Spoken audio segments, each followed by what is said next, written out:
Capítulo 1. Ecos. Desde el desierto. ¿Alguna vez te has sentido frente a un mar de necesidades, mientras tus manos solo sostienen 5 panes y 2 peces? Esa sensación de insuficiencia, de impotencia. Esta historia es para ti. No se trata solo de un milagro de comida. Es una declaración eterna sobre un Dios que ve, se compadece y provee más allá de todos los límites de la lógica humana. La tierra de Israel gemía bajo el peso de la bota romana.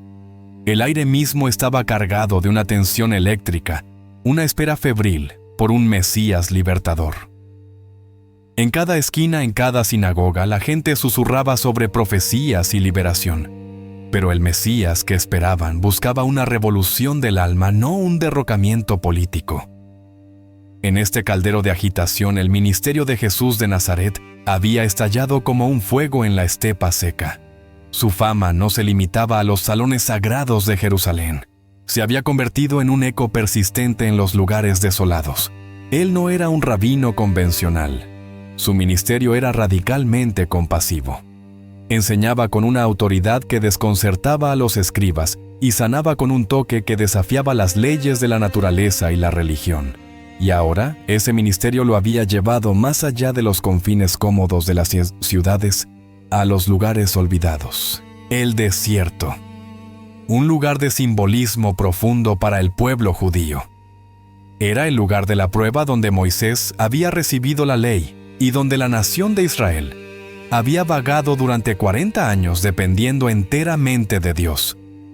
Era un lugar de silencio, de confrontación y de aislamiento. Pero también era el lugar de la provisión divina, el lugar del maná. Y era a este lugar de prueba y provisión que las multitudes ahora seguían a Jesús. Su mensaje del reino resonaba con una fuerza innegable. Desde las ciudades de Galilea, desde Judea e incluso desde más allá del Jordán, la gente afluía hacia él. No venían por curiosidad ociosa, venían por desesperación. Traían consigo sus cuerpos rotos y sus espíritus enfermos.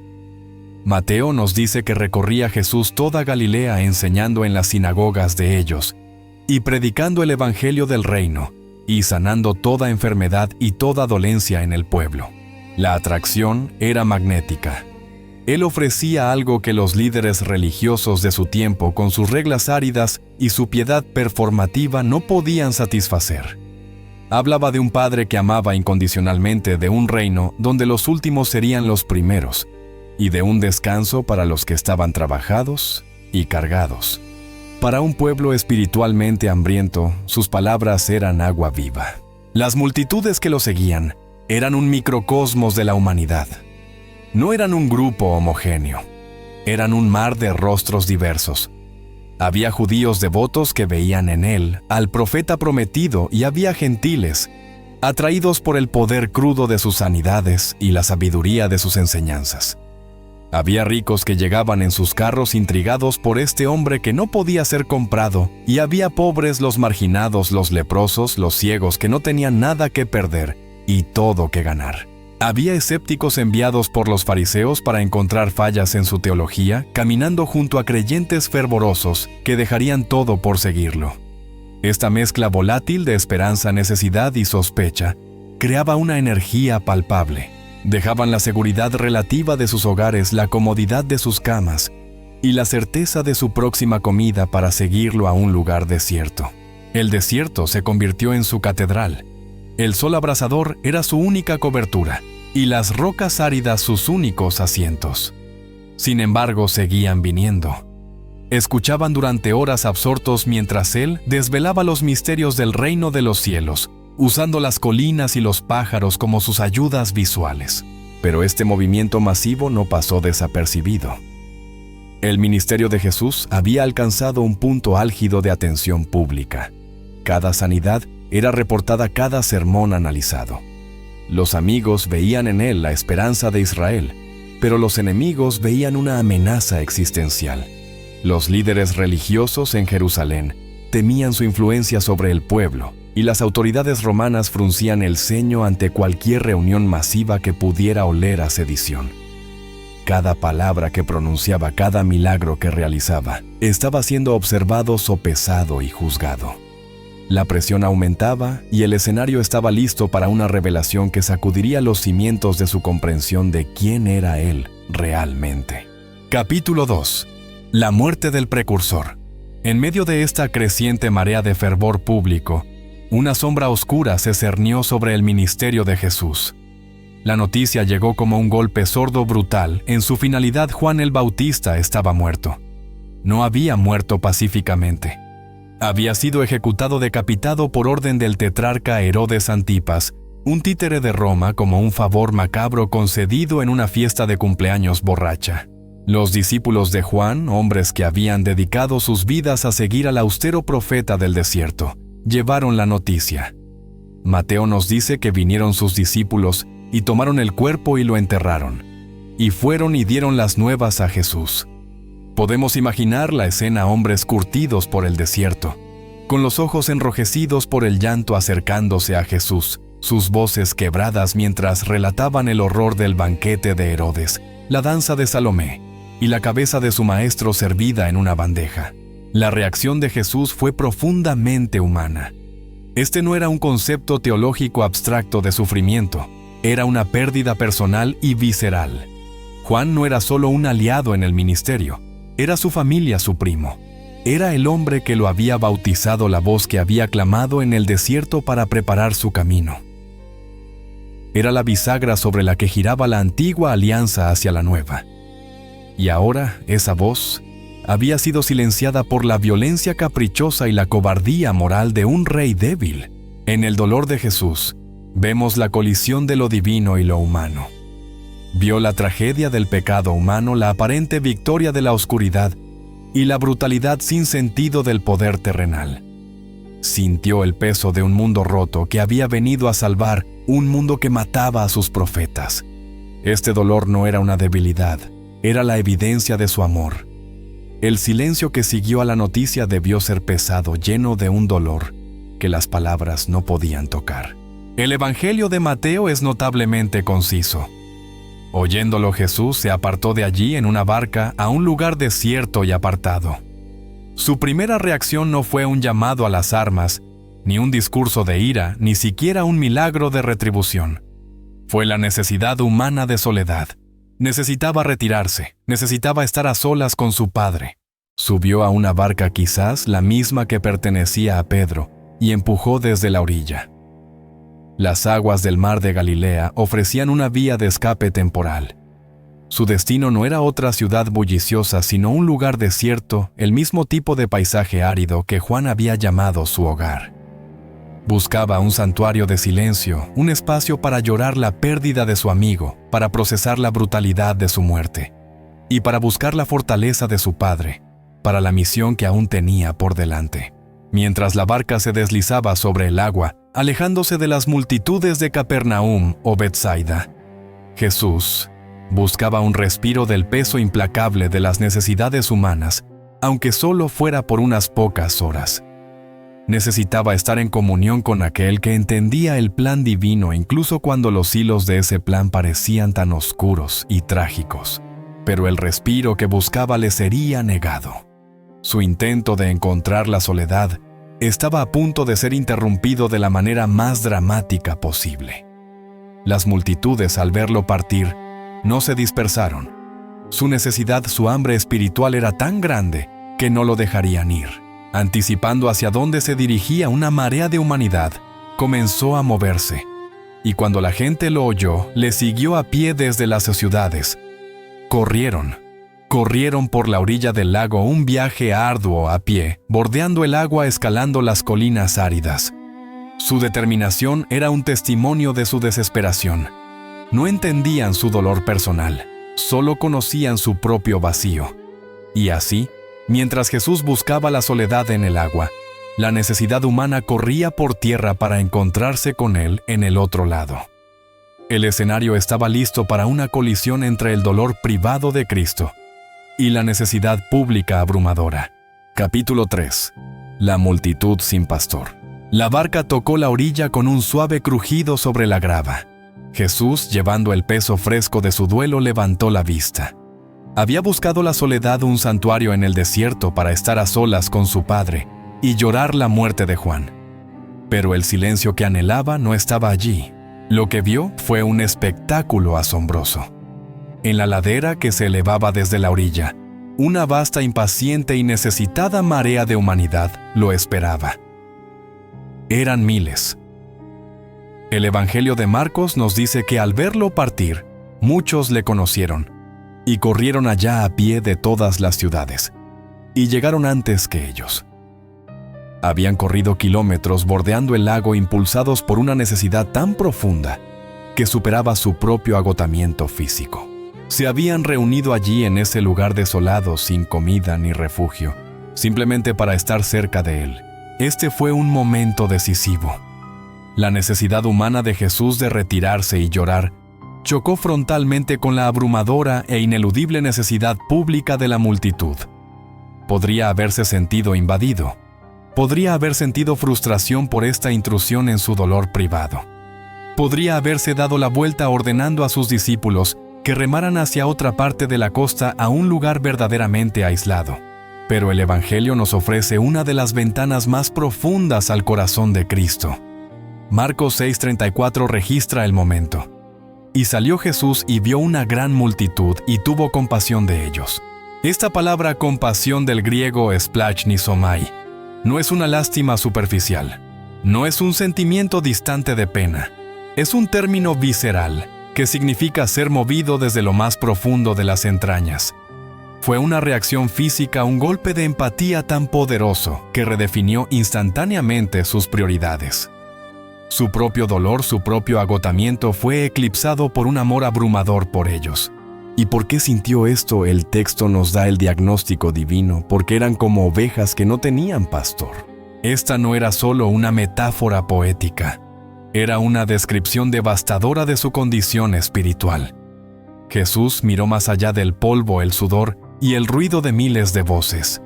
Vio sus almas. Vio un pueblo espiritualmente huérfano. Estaban perdidos, vagando sin dirección, expuestos a todo peligro, acosados por los lobos de la opresión romana, la enfermedad y la desesperación religiosa. Los pastores designados de Israel, los líderes religiosos, los fariseos y los saduceos, los habían abandonado. En lugar de alimentarlos, los habían esquilado cargándolos con reglas imposibles y tradiciones áridas. En lugar de protegerlos, los habían despreciado. Esta multitud estaba hambrienta no solo de pan, sino de verdad. Estaban desesperados por alguien que los viera, los guiara y se preocupara genuinamente por ellos. En sus rostros expectantes, Jesús no vio una interrupción de su agenda. Vio la razón misma de su venida. Vio la cosecha abundante y los obreros pocos. Y en ese instante la decisión fue tomada. El duelo personal tendría que esperar. El retiro a la soledad sería pospuesto. La compasión triunfó sobre el agotamiento. En lugar de retirarse a la montaña para orar, Jesús se volvió hacia la gente. Pero su respuesta a esta necesidad masiva no fue todavía el milagro de la comida. Atendió primero a su hambre más profunda. Marcos nos dice que comenzó a enseñarles muchas cosas. Les dio el alimento de la palabra de Dios. Les habló de la misericordia del Padre, de la realidad del reino, de una justicia que excedía la de los escribas. Mateo añade otro detalle crucial en su relato 14:14, y sanó a los que de ellos estaban enfermos. El lugar desierto se transformó. Se convirtió en un aula al aire libre, donde el mismo Verbo de Dios enseñaba, y en un hospital de campaña donde el gran médico tocaba a los intocables.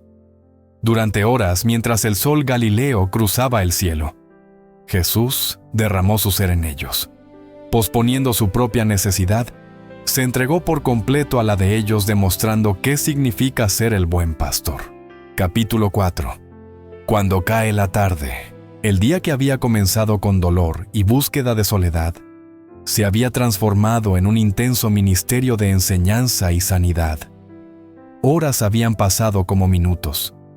La multitud, cautivada por sus palabras y asombrada por sus milagros, se había olvidado del tiempo, del lugar y de sus propias necesidades físicas. Estaban espiritualmente saciados bebiendo de una fuente que nunca habían conocido. Pero el sol no espera. Lenta e inexorablemente, comenzó su descenso tiñendo el cielo sobre el mar de Galilea con tonos anaranjados, púrpuras y dorados. La brisa de la tarde comenzó a soplar desde el lago, trayendo consigo un frescor que recordaba a todos la hora que era. El día se estaba acabando. Con el crepúsculo, la realidad del lugar desierto se volvió urgente, casi amenazante. Este no era un parque de la ciudad. No había mercados cercanos, ni posadas, ni casas que ofrecieran hospitalidad. Estaban aislados a kilómetros de la aldea más cercana. El escenario idílico de la enseñanza se estaba convirtiendo rápidamente en un problema logístico de proporciones masivas. El hambre espiritual momentáneamente satisfecha dio paso a un hambre física muy real. Los murmullos comenzaron a sentirse entre la multitud. Los niños empezaron a llorar y la ansiedad reemplazó al asombro. Fueron los discípulos los hombres prácticos y con los pies en la tierra que manejaban la logística del ministerio de Jesús, quienes primero comprendieron la gravedad de la situación. Habían estado observando el sol poniente con creciente inquietud. Vieron el problema, analizaron los hechos y llegaron a la única conclusión lógica. Se abrieron paso entre la multitud acercándose a Jesús, mientras él quizás concluía una de sus enseñanzas. El relato de Mateo 14:15 captura su urgencia. Cuando anochecía, se acercaron a él sus discípulos diciendo: «El lugar es desierto y la hora ya pasada». Presentaron los hechos de manera sucinta. El primer hecho, el lugar es desierto. Estamos aislados, no hay recursos aquí. El segundo hecho, la hora ya pasada. Se está haciendo de noche. El tiempo se ha agotado. Habiendo diagnosticado el problema, ofrecieron su solución. Era la única solución que su lógica humana podía concebir, una solución basada en la gestión de crisis y la dispersión de la responsabilidad. Despide a la multitud para que vayan por las aldeas y compren de comer. Su plan tenía perfecto sentido. Era práctico, eficiente y lógico. El problema era demasiado grande para ellos, demasiado grande para Jesús. La única respuesta era disolver la asamblea, dividir el problema en miles de partes individuales y dejar que cada persona se las arreglara por sí misma. Era una solución de escasez. Envíalos lejos. Los discípulos identificaron correctamente el problema, el hambre, y el lugar, el desierto, pero su solución era fundamentalmente humana. Vieron una multitud que necesitaba ser gestionada. Querían disolver el problema. No vieron una oportunidad para la intervención divina. Vieron una catástrofe logística inminente. Con su sugerencia le presentaron el problema a Jesús, pero solo como un preludio a su propia solución. No le estaban pidiendo que resolviera el hambre. Le estaban pidiendo permiso para implementar su plan de evacuación. Era el pináculo de la razón humana frente a una necesidad imposible. No sabían que estaban a punto de presenciar cómo la lógica divina anularía por completo la economía de la escasez. Capítulo 5. La orden que desafía la fe. El aire de la tarde se cernía sobre ellos, cargado no solo con el olor del polvo y el tomillo silvestre, sino con la expectativa palpable de miles de estómagos vacíos. Los discípulos, hombres pragmáticos, habían presentado su diagnóstico: un lugar desierto, una hora avanzada. Su solución era la única posible: la dispersión. Esperaban que Jesús asintiera, que reconociera la sabiduría de su consejo y diera la orden de evacuación. Habían presentado un problema y ofrecido la única salida racional. Pero Jesús los miró. Su mirada no reflejaba la ansiedad de ellos, ni la urgencia de la situación logística. Había una calma soberana en sus ojos, una profundidad que siempre parecía ver más allá del problema inmediato. Las palabras que pronunció fueron quietas, casi casuales, pero cayeron sobre los discípulos con el peso de una montaña. No tienen necesidad de irse. La frase flotó en el aire crepuscular, suspendida en la incredulidad. ¿No irse? ¿Qué quería decir? ¿Acaso no veía la oscuridad que se aproximaba? No entendía la imposibilidad de la situación. Antes de que pudieran articular una protesta, él continuó girando el peso aplastante del problema directamente de vuelta sobre sus hombros. «Dadles vosotros de comer». Mateo 14:16. Si Jesús les hubiera ordenado mover la montaña que tenían detrás con sus propias manos, la petición no habría sido más absurda. Un silencio atónito cargado de confusión cayó sobre el grupo de los 12. Fue un silencio no de reverencia, sino de absoluta perplejidad. Se miraron unos a otros, los ojos muy abiertos. Pedro quizás frunció el ceño, su mente práctica luchando por encontrarle sentido. Tomás, siempre propenso a la duda, probablemente sacudió la cabeza imperceptiblemente. Judas el tesorero sintió un nudo frío en el estómago, sabiendo el estado exacto de su insignificante fondo común. Nosotros darles de comer. La escala del mandato era cósmica. No eran 10 personas ni 50. Eran 5,000 hombres contados. A eso había que añadir las mujeres y los niños. 15,000, 20,000 bocas. ¿Y quiénes eran ellos para hacerlo? Eran un grupo heterogéneo de pescadores, un antiguo recaudador de impuestos y algunos celotes apasionados. No eran intendentes de un ejército ni panaderos reales. Eran hombres con los pies cansados, las túnicas polvorientas y los bolsillos vacíos. Su mirada colectiva se dirigió instintivamente a la bolsa de dinero. Sabían lo que había allí: casi nada. Lo suficiente para sus propias necesidades frugales durante unos días, pero ciertamente no lo suficiente para comprar ni siquiera una migaja para cada persona en esa ladera. Era una gota de agua frente a un desierto sediento. Volvieron a mirar a la multitud. En la penumbra creciente, las miles de personas ya no parecían seguidores devotos. Parecían una acusación viviente de su incompetencia. Cada rostro vuelto hacia ellos era una necesidad.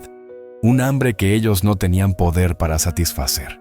Finalmente, miraron de nuevo a Jesús. ¿Era esto una broma de mal gusto?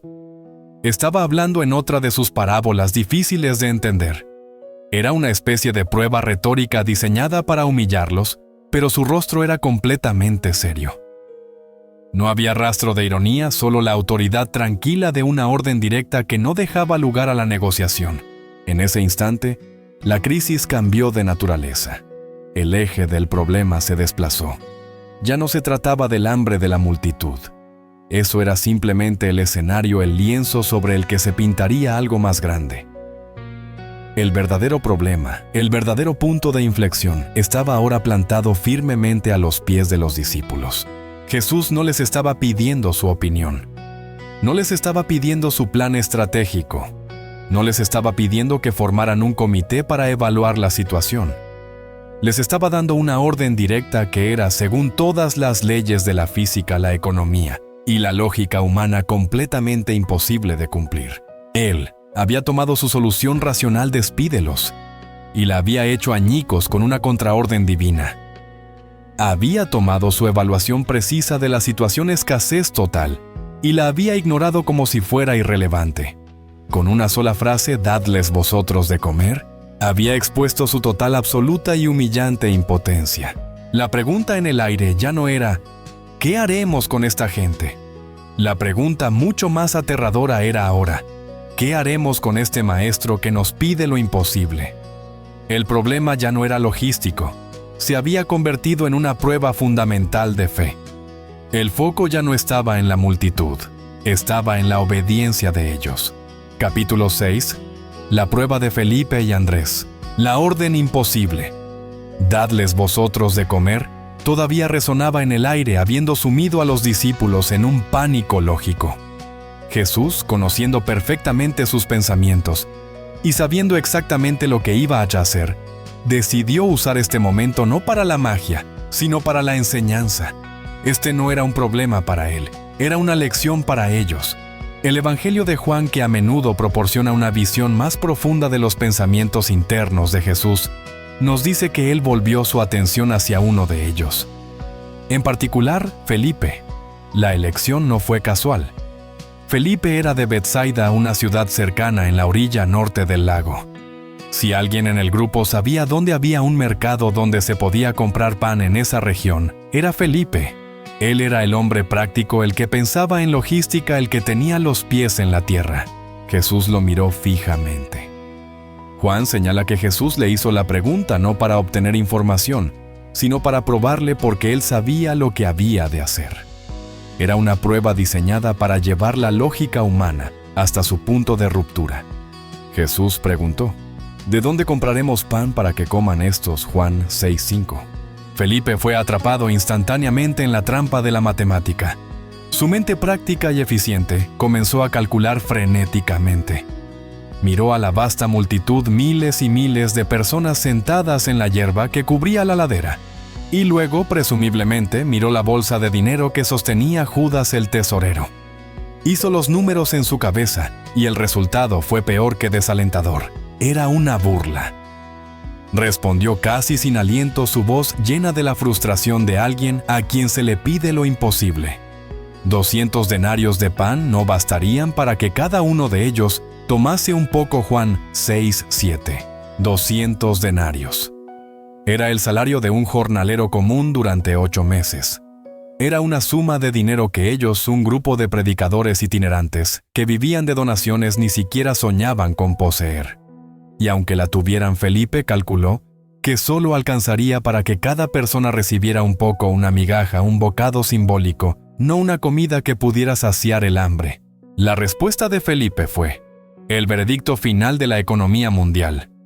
No se puede hacer. Su lógica era impecable. Él solo podía ver la escasez. Su visión estaba completamente limitada por los recursos visibles y el poder adquisitivo. Para Felipe el problema era puramente financiero, y la hoja de balance estaba en rojo profundo.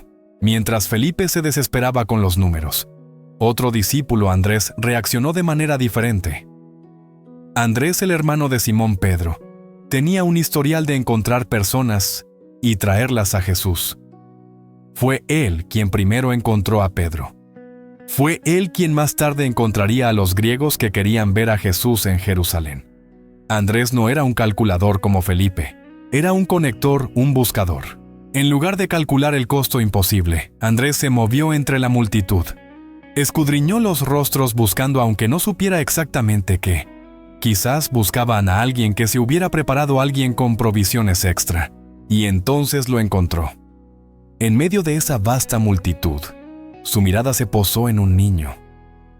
Un solo niño, quizás, aferrado a la cesta que su madre le había empacado esa mañana, antes de que saliera corriendo para seguir a la multitud. Andrés se acercó al niño y descubrió que tenía su propia cena. Regresó apresuradamente a Jesús, interrumpiendo la atmósfera de desesperación financiera creada por Felipe. Quizás trajo al niño consigo, empujándolo suavemente hacia el maestro. Aquí está un muchacho, dijo, que tiene 5 panes de cebada y 2 pescadillos. Juan 6:9. Por un momento fugaz, hubo un destello de esperanza. Habían encontrado algo. No era cero. Eran 5 panes planos y 2 pequeños peces, probablemente sardinas secas o encurtidas comunes en la dieta de Galilea. Notablemente, eran panes de cebada, el grano más barato, la comida de los pobres. Era una ofrenda humilde, la comida de un niño pobre. Pero tan pronto como Andrés presentó esta minúscula solución, su propio sentido práctico lo abrumó. Era la misma lógica que había derrotado a Felipe. Miró la escasa comida en la mano del niño y luego levantó la vista hacia el mar de humanidad que se extendía por la colina. 20,000 o más personas hambrientas. La ridiculez de la situación lo golpeó, y en una frase que captura perfectamente el punto más bajo de la capacidad humana, añadió inmediatamente: ¿mas qué es esto para tantos? Este era el clímax de la impotencia humana. Los discípulos habían explorado todas las opciones lógicas. Felipe probó que era imposible comprar una solución. Andrés probó que era imposible encontrar una solución en los recursos existentes. La lógica había fracasado. La búsqueda de recursos había fracasado. Se quedaron allí ante Jesús, sosteniendo en sus manos la única provisión disponible, una ofrenda tan pequeña que era a todas luces completamente inútil. Habían llegado al final de sí mismos y de todo lo que el mundo podía ofrecer. Capítulo 7. 5 panes y 2 peces. Los discípulos se quedaron helados. Felipe había demostrado la bancarrota financiera. Andrés había demostrado la bancarrota de recursos, presentando una solución solo para descartarla en el mismo aliento. ¿Mas qué es esto para tantos? El veredicto de la lógica humana era unánime fracaso total. En el centro de este callejón sin salida teológico y logístico se encontraba la ofrenda: 5 panes de cebada y 2 pescadillos. Es crucial que los evangelios especifiquen panes de cebada. Este no era el pan fino de trigo de los ricos o de las fiestas. La cebada era el grano de los pobres, el alimento de subsistencia, a veces incluso usado para el ganado. Era áspero, humilde, la comida más básica imaginable. Los 2 peces no eran grandes capturas del lago, sino probablemente sardinas secas o encurtidas, el acompañamiento frugal para el pan pobre. La ofrenda, por lo tanto, no era solo pequeña en cantidad, era humilde en su propia naturaleza. Representaba lo insignificante, lo común, lo que el mundo pasaría por alto. Y luego estaba la fuente, un muchacho anónimo. La Escritura no nos da su nombre. No es hijo de nadie importante, no es un discípulo ni un líder. Es simplemente un muchacho. Su acto de entrega no fue un cálculo estratégico. No fue una donación hecha con la expectativa de un retorno. Fue un acto de pura e inocente generosidad. Ante la abrumadora necesidad, mientras los hombres más sabios y fuertes que él estaban paralizados por la duda, un niño simplemente dio lo que tenía. Dio todo su almuerzo. No se guardó un pan o un pez para sí mismo. Fue una entrega total y sin reservas de todo lo que poseía. En la economía del mundo era una contribución estadísticamente irrelevante, un cero redondeado. En la economía del reino de Dios era el ingrediente esencial. Era la semilla de mostaza de la provisión. Jesús miró la ofrenda. No se rió. No se burló de la insignificancia del regalo como lo había hecho Andrés con su propia duda. Vio en esos panes de cebada no la escasez, sino la oportunidad. Vio el corazón del niño que dio, y vio en ello el símbolo de todo lo que pediría a sus seguidores, no su suficiencia, sino su total dependencia. Se volvió hacia los discípulos que todavía estaban allí sosteniendo esta patética ofrenda como prueba de su impotencia. Su siguiente orden fue tan simple como profunda, cortando a través de su parálisis lógica. «Traédmelos acá». Mateo 14:18. La orden fue directa. No dijo, buen intento, pero ahora mirad lo que puedo hacer de la nada. No dijo, eso no es suficiente. Dijo, traedlo. Exigió que le llevaran su insuficiencia. Les pidió que pusieran su fracaso, su casi nada, su humilde provisión directamente en sus manos. Este fue el momento de la transferencia, el punto de inflexión de todo el milagro. Imaginemos a Andrés, o quizás al mismo niño, dando un paso adelante. La lógica gritaba que esto era inútil. El orgullo susurraba que era vergonzoso ofrecer tan poco a un maestro tan grande frente a una necesidad tan vasta. Pero la obediencia es el lenguaje de la fe.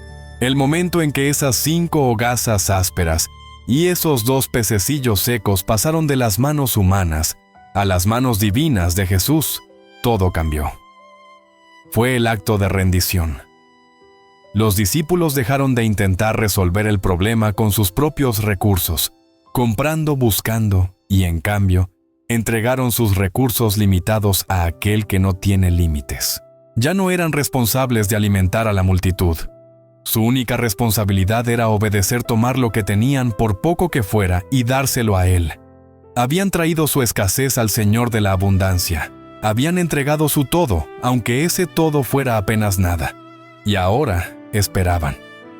El milagro aún no había ocurrido, pero el escenario estaba irrevocablemente preparado por este simple acto de obediencia. Capítulo 8. Orden en el milagro. Jesús ahora sostenía la totalidad de sus recursos, 5 panes de obrero y 2 pescados secos. En sus manos esta ofrenda insignificante parecía aún más pequeña contra el telón de fondo de miles de rostros expectantes. La multitud era una masa vasta, inquieta e informe de humanidad. Estaban cansados, hambrientos, y un murmullo de ansiedad comenzaba a recorrer sus filas mientras la luz del día se desvanecía rápidamente. Si la comida apareciera de repente, o si se corriera la voz de que un niño había traído un almuerzo, la lógica humana sugeriría el caos. Se produciría un tumulto, una estampida donde los fuertes pisotearían a los débiles, los niños serían apartados, y los ancianos, olvidados. Los discípulos, ya al límite de su capacidad emocional y física, no podrían manejar semejante anarquía. El milagro de la provisión podría convertirse fácilmente en una tragedia de distribución. La compasión de Jesús se vería frustrada por el pánico humano. Pero Jesús no opera en el caos. El reino de Dios es un reino de paz, estructura y orden, no de anarquía. Su primer acto en este milagro de alimentación no fue la multiplicación instantánea, sino la organización paciente. Él entendía que la forma en que se da un regalo es tan importante como el regalo mismo. No iban a arrojar comida a una multitud como si fueran animales. Les iba a servir como invitados de honor. Se volvió hacia sus discípulos, que esperaban tensos la siguiente orden imposible, y dijo: «Haced recostar a la gente». Marcos 6:39. Marcos, con su ojo para el detalle vívido, añade un toque de color inolvidable sobre la hierba verde. No era un desierto estéril marrón y polvoriento. La primavera galilea, después de las lluvias, había cubierto la ladera de un verde vibrante, lleno de vida. Les estaba pidiendo en efecto que prepararan el salón del banquete más grande de la historia. La orden debió parecer una vez más completamente ilógica. ¿Sentarse? ¿Por qué? ¿Para qué?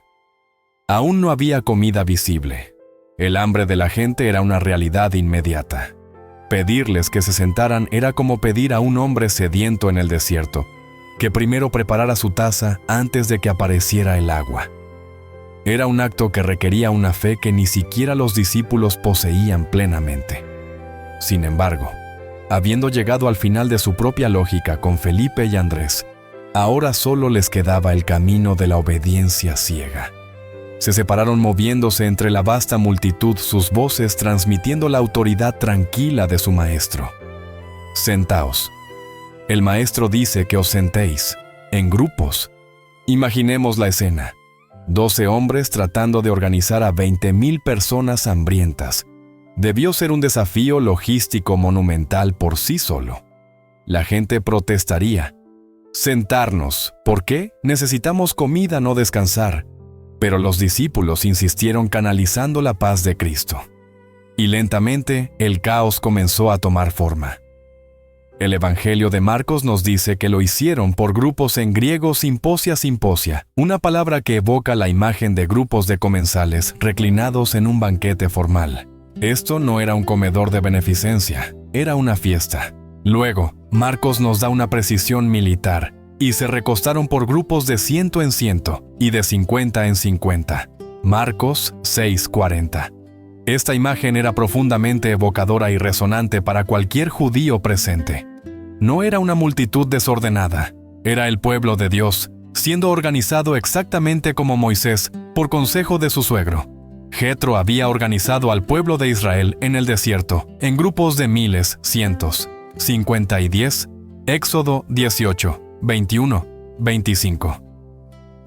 El simbolismo era inconfundible. Jesús no estaba simplemente alimentando a una multitud desorganizada. Estaba actuando como el nuevo Moisés, el verdadero pastor de Israel. Estaba reconstituyendo a la nación en el desierto, no alrededor de una ley grabada en piedra, sino alrededor de su propia persona, preparándolos para recibir el pan de la gracia.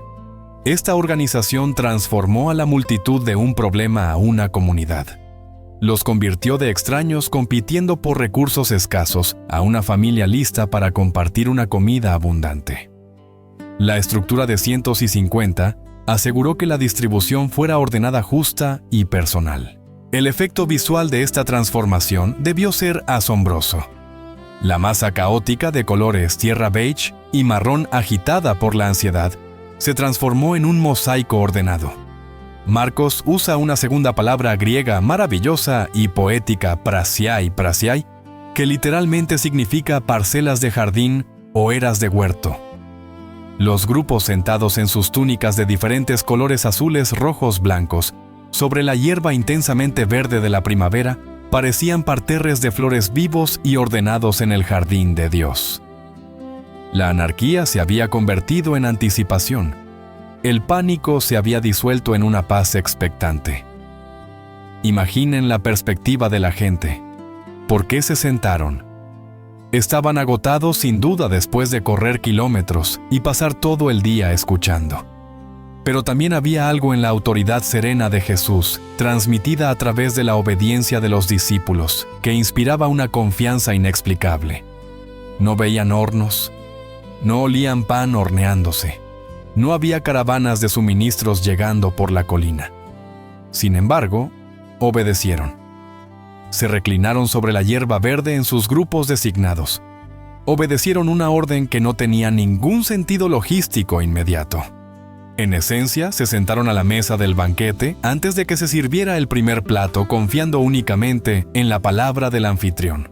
Este fue el punto de inflexión invisible, el acto de fe colectivo, que precedió al milagro de la materia. La fe no fue solo la del niño anónimo que dio su almuerzo. Fue también la fe de 20,000 personas que se sentaron en obediencia antes de ver la provisión. Fue la fe de los discípulos que superaron su propia duda lógica para transmitir una orden absurda. Al sentarse, la multitud dejó de ser un problema caótico e intratable y se convirtió en los invitados de honor en el banquete del Mesías. Este orden no era meramente por eficiencia logística, era fundamentalmente un acto de cuidado personal. En el caos, los vulnerables, los ancianos, los niños, los débiles, los enfermos que acababan de ser sanados, habrían sido olvidados, pisoteados. En grupos organizados de 50 y 100, cada persona podía ser vista. Cada grupo tenía implícitamente a los discípulos asignados para servirles directamente. Nadie se perdería. El pastor conocía a sus ovejas por nombre y se aseguraba de que cada una tuviera un lugar privilegiado en la mesa. Jesús, el Dios del cosmos que ordena las galaxias, es también el Dios del orden personal que organiza una cena. Su provisión no es un relámpago caótico de poder bruto, sino una comida servida con dignidad, intención y amor personal. La multitud, ahora organizada, pacífica y expectante, levantó la vista hacia él. El salón del banquete estaba listo. Los invitados estaban sentados. Y en las manos del anfitrión divino descansaban 5 panes de cebada y 2 peces. Todo estaba preparado para el acto central. Capítulo 9. La acción de gracias Eucharistia. El silencio cayó sobre la ladera. Era un silencio expectante, casi palpable. 20,000 personas sentadas obedientemente en sus parcelas de jardín sobre la hierba verde observaban al hombre que estaba de pie en el centro. El sol se hundía detrás de las colinas de Galilea, proyectando largas sombras. Los discípulos, habiendo agotado su propia lógica y cumplido la orden de organizar a la multitud, ahora estaban de pie tensos sin aliento, observando a su maestro. ¿Qué haría ahora? Jesús sostenía en sus manos la totalidad de los recursos del mundo, 5 panes ásperos de cebada y 2 pescadillos secos. Entonces, sin fanfarria, sin un destello de luz cegadora, ni una voz desde el cielo, Jesús comenzó el acto central. Fue una serie de 4 gestos deliberados profundamente rituales que definirían su ministerio y su iglesia para siempre. Primero tomó el ave en los 5 panes y los 2 peces. Este fue el acto de aceptación. No despreció la ofrenda por ser pequeña, no la descartó como inútil como lo había hecho Andrés. Él la recibió. Afirmó el regalo del niño. Aceptó la insuficiencia humana como la materia prima de su milagro. Segundo, alzando los ojos al cielo, anablepsas, eis tono uranon. Este fue el acto de dependencia. Desvió la mirada del problema la multitud hambrienta y de la insuficiencia el pan escaso y la dirigió a la fuente de toda provisión. Fue un momento de comunión íntima y silenciosa con su Padre. Con este gesto Jesús declaró que la solución no vendría horizontalmente de los mercados de Betsaida o de los recursos de los hombres, sino verticalmente de la abundancia ilimitada del cielo. Tercero, pronunció la bendición eulogesen y dio gracias eucharistesas como lo describe Juan. Aquí, en este instante, yace el corazón de todo el milagro. Pensemos en esto. ¿Por qué estaba dando gracias? No había abundancia. No había almacenes llenos. Frente a él había una necesidad humana masiva y una provisión ridículamente pequeña. La lógica humana se queja de la escasez. La lógica humana entra en pánico ante la falta, pero la lógica divina da gracias. Jesús no dio gracias por lo que no tenía, dio gracias por lo que tenía. Dio gracias por los 5 panes y los 2 peces. Dio gracias por la insuficiencia. Esta era la veracá judía, la oración que el jefe de familia pronunciaba antes de la comida. Bendito eres tú, Señor nuestro Dios, Rey del universo que produces el pan de la tierra. Pero aquí el Rey del universo mismo estaba pronunciando la bendición sobre el pan de los pobres. La palabra que Juan usa, eucharistia, significa acción de gracias. El poder que transformó la realidad no fue un acto de creación de la nada ex nihilo en el sentido tradicional. Fue un acto de gratitud. En el momento en que Jesús bendijo la escasez misma se convirtió en el conducto de la abundancia infinita. El milagro no comenzó cuando el pan se multiplicó, comenzó cuando Él dio gracias por él. El punto de inflexión del universo, el momento en que la física fue suspendida y la economía del cielo invadió la tierra, fue este acto de gratitud divina por una ofrenda humana insignificante. La fe no niega la escasez, la ofrece a Dios con acción de gracias. Cuarto, partió eclás en los panes. La bendición fue seguida por la fractura. El pan, para ser útil, debe ser partido.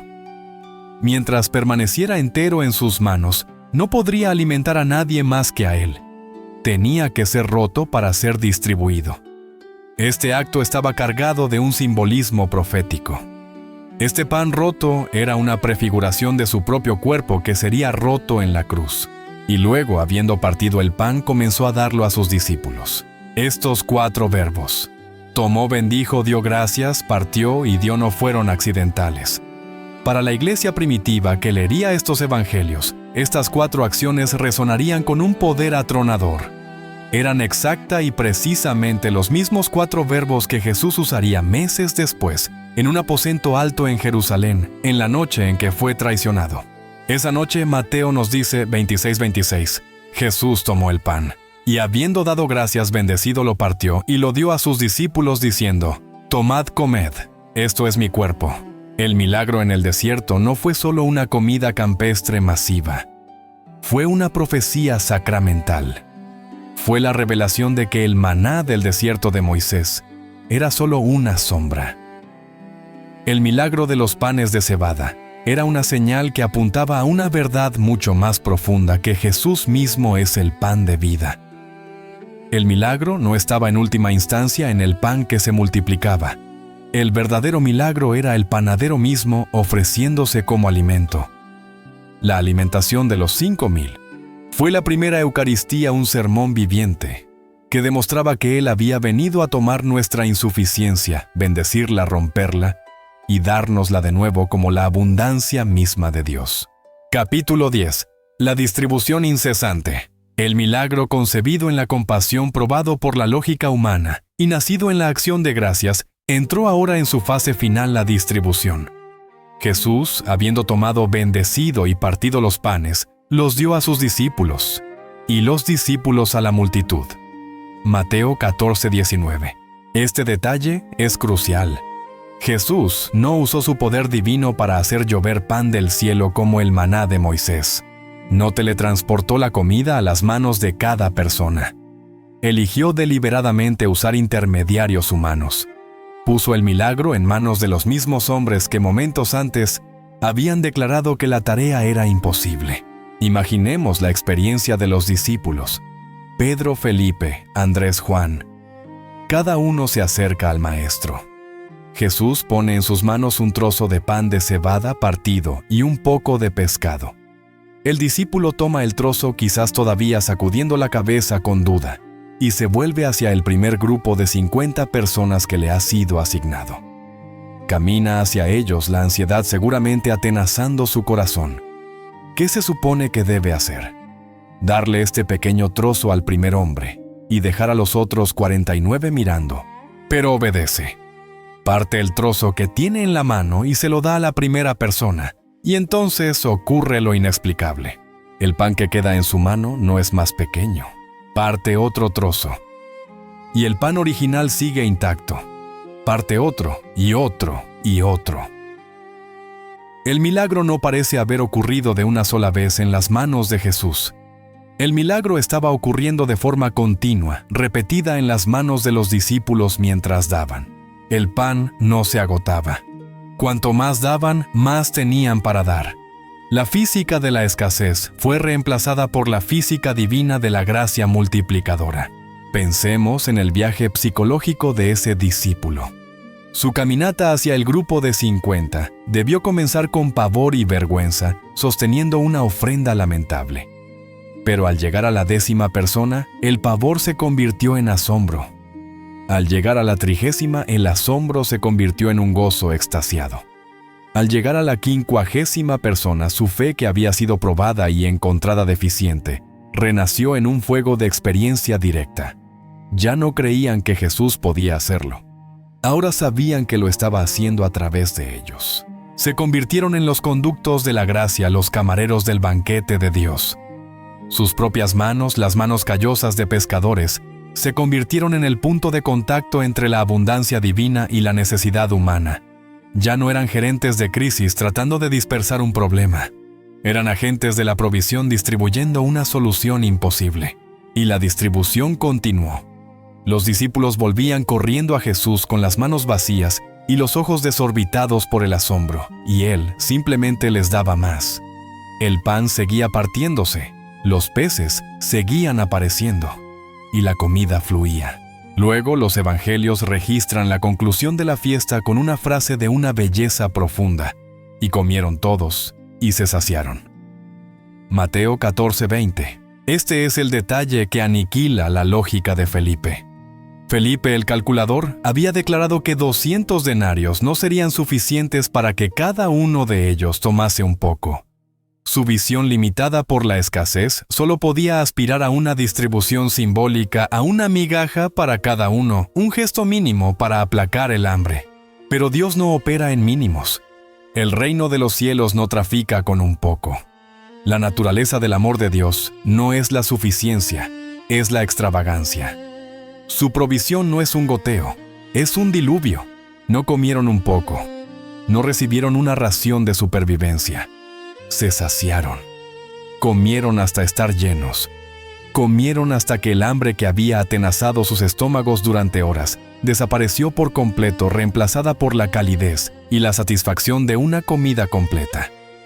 Ningún niño se fue con hambre. Ningún anciano fue olvidado. Cada una de las 20,000 personas en esa ladera verde comió hasta que su necesidad fue completamente satisfecha. La compasión de Jesús, que había iniciado el encuentro, encontró su expresión final en esta abundancia total.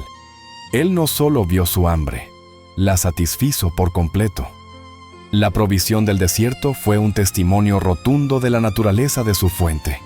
El amor de Dios no es calculado, no es mínimo, no es solo suficiente. Es abundante, desbordante y extravagantemente generoso. Capítulo 11. Las 12 cestas sobrantes. El banquete había terminado. En la ladera ahora oscura, iluminada quizás por la luna creciente sobre el mar de Galilea, un silencio satisfecho se había asentado sobre la multitud. 20,000 personas que hacía poco estaban al borde de la ansiedad y el pánico por el hambre, ahora descansaban en la hierba verde saciadas y asombradas. Habían sido testigos de lo imposible. Habían participado en un milagro que desafiaba toda explicación. El poder de Dios se había manifestado no con truenos y relámpagos, sino con el sabor del pan de cebada y el pescado. Para los discípulos, el momento debió ser surrealista. Acababan de pasar quizás una hora o más en un estado de asombro frenético, corriendo de un lado a otro, sus manos multiplicando milagrosamente la comida ante sus propios ojos. Ahora estaban allí con el aliento entrecortado, manchados con las migas del banquete, mirando a la multitud satisfecha. La tarea imposible se había cumplido. En ese momento de triunfo y alivio, la reacción humana natural sería relajarse, sentarse y celebrar la victoria. El problema estaba resuelto. La gente estaba alimentada. La crisis había terminado. Podían simplemente dejar los restos, los trozos de pan a medio comer, y los pedazos de pescado esparcidos por la hierba, para que los pájaros o los animales salvajes los limpiaran. Pero Jesús, el anfitrión del banquete, aún no había terminado. Su provisión es abundante, pero nunca es derrochadora. La gracia de Dios es infinita, pero no debe ser tratada a la ligera.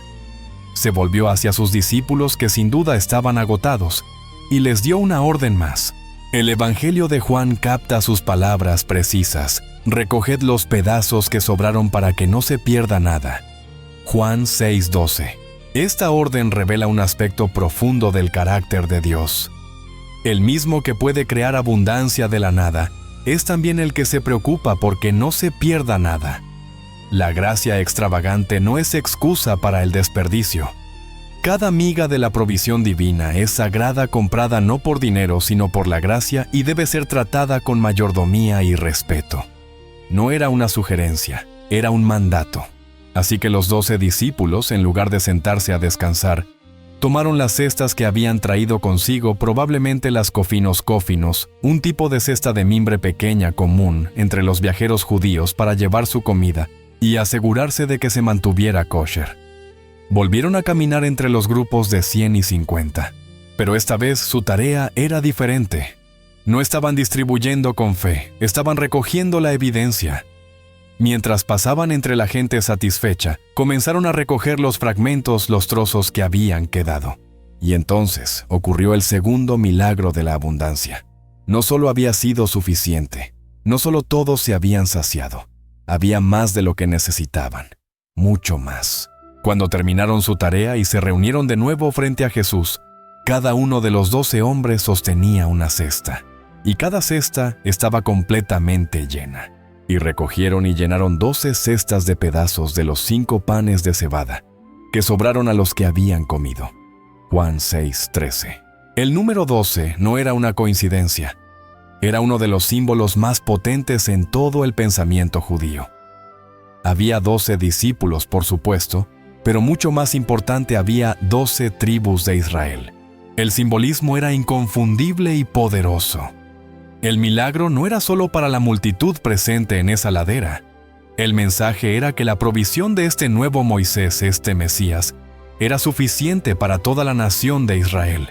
Cada tribu, desde Rubén hasta Benjamín, desde la perdida hasta la presente, tenía una cesta llena de gracia sobrante, esperándola.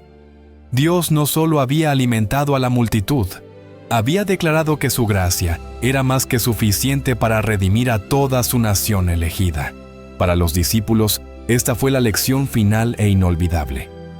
Cada uno de ellos ahora sostenía en sus manos la prueba física de la abundancia de Dios.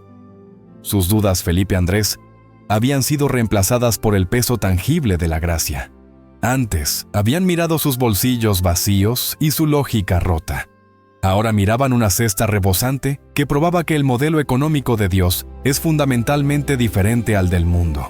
El mundo dice, no es suficiente. El reino dice, es más que suficiente. El mundo opera desde el miedo a la escasez. El reino opera desde la confianza en la sobreabundancia. Las 12 cestas llenas eran un sermón silencioso pero atronador. Declaraban que cuando Dios provee, no solo satisface la necesidad, la excede. Deja un remanente, una prueba de que su generosidad siempre es mayor que nuestra necesidad más profunda. Los discípulos, cada uno sosteniendo una cesta, se convirtieron en 12 testigos de que con Jesús, la insuficiencia humana, una vez bendecida, no solo se convierte en suficiencia, sino en una abundancia desbordante. Capítulo 12. El segundo milagro, 7 panes. El milagro de las 12 cestas resonó profundamente en el territorio judío, un mensaje de abundancia para las 12 tribus de Israel. Pero la misión de Jesús no estaba confinada a las fronteras de una sola nación. Su compasión era tan vasta como el mundo que había venido a salvar. Su ministerio lo llevó más allá de las costas familiares de Galilea, adentrándose en la región de la Decápolis, las 10 ciudades. Este era territorio gentil. Era un enclave de cultura helenística, poblado predominantemente por no judíos. Para el judío promedio era un lugar de impureza ritual, un mundo aparte. Pero para Jesús era simplemente otro campo listo para la cosecha, otro lugar lleno de almas hambrientas. Como antes, el eco de su poder lo había precedido. Una gran multitud se reunió con él en otra ladera solitaria, trayendo consigo a sus enfermos, sus mudos, sus lisiados, sus ciegos. Y Mateo nos dice simplemente, y los sanó. El poder de Dios fluía tan libremente entre los gentiles como entre los judíos. Pero esta multitud era diferente. Su devoción era tenaz. Habían estado con él no solo por unas horas, no solo por un día, sino durante 3 días completos. Habían acampado en ese lugar desierto lejos de sus hogares, absorbiendo sus enseñanzas maravillados por el poder sanador que fluía de él. Su persistencia era un testimonio de un hambre espiritual que trascendía la cultura y la religión. Y después de 3 días, cualquier provisión que hubieran traído se había agotado por completo. Esta vez, la dinámica cambió. No fueron los discípulos preocupados por la logística quienes se acercaron a Jesús. Fue Jesús quien inició la conversación. Sus ojos, que habían visto a las ovejas perdidas de Israel, vieron ahora a esta multitud gentil con la misma compasión visceral, el mismo splachnizomai. Llamó a sus discípulos y les dijo, su voz llena no de ansiedad sino de tierna preocupación. Tengo compasión de la gente porque ya hace 3 días que están conmigo y no tienen qué comer. Mateo 15:32. Su preocupación era paternal íntima. Y enviarlos en ayunas no quiero, no sea que desmayen en el camino. Su corazón se extendía a ellos no porque fueran parte del pacto de Israel, sino simplemente porque eran humanos y estaban necesitados. La respuesta de los discípulos es uno de los retratos más honestos de la amnesia espiritual humana en toda la Escritura. Es casi cómico en su tragedia. Estos son los hombres que no mucho antes habían sostenido en sus propias manos las 12 cestas rebosantes de la gracia de Dios. Habían sido los conductos de un milagro que desafiaba todas las leyes de la física. Sin embargo, ante una situación idéntica, su respuesta inmediata fue volver a la lógica de la escasez. ¿De dónde sacaremos nosotros tantos panes en el desierto para saciar a una multitud tan grande? Mateo 15:33. Habían olvidado por completo la lección.